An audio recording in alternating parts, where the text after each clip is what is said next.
Une monstrueuse illégalité judiciaire étant à la veille de se commettre, nous entendons la condamnation de M. Honoré Hardisson ou son internement dans un asile d'aliénés pour viol de cadavre, il nous paraît urgent de dévoiler à quel mobile, plus fort que la loi, obéissent les magistrats qui violent ainsi à leur manière. Le législateur, en effet, dans sa sagesse, s'est bien gardé de désapprouver le viol des cadavres.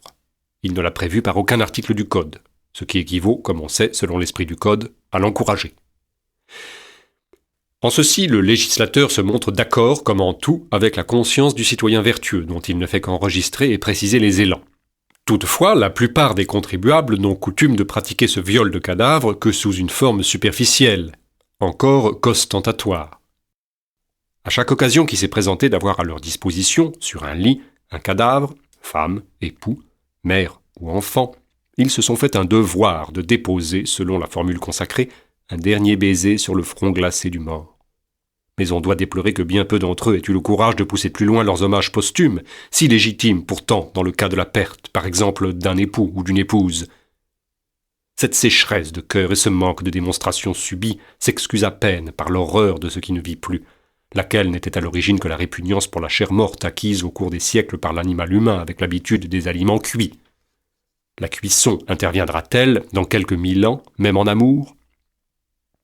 Quoi qu'il en soit, conscients de l'affront fait aux morts, les survivants s'efforcent de le pallier par des présents, fleurs et couronnes ornées de protestations d'affection déclamatoires et non suivies d'effets.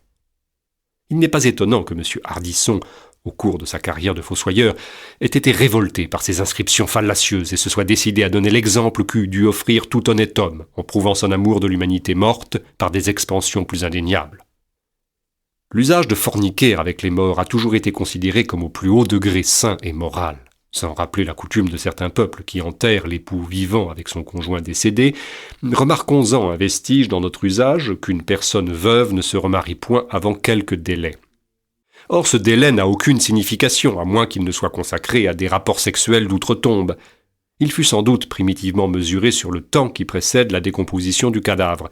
Les papes ont toujours été très partisans de cette union posthume, et même sans aucune limite de durée, ainsi qu'ils l'ont fort clairement exprimé par leur hostilité permanente à l'égard du divorce, par lequel les époux éluderaient le devoir conjugal, en l'autre monde comme en celui-ci, au profit d'un adultère. La science moderne a démontré que cette rigueur est exagérée et qu'il n'y a point d'utilité, au point de vue de la reproduction, à prolonger les relations sexuelles avec les cadavres au-delà de 3 jours. Passé ce terme, le cadavre masculin a perdu son pouvoir fécondant.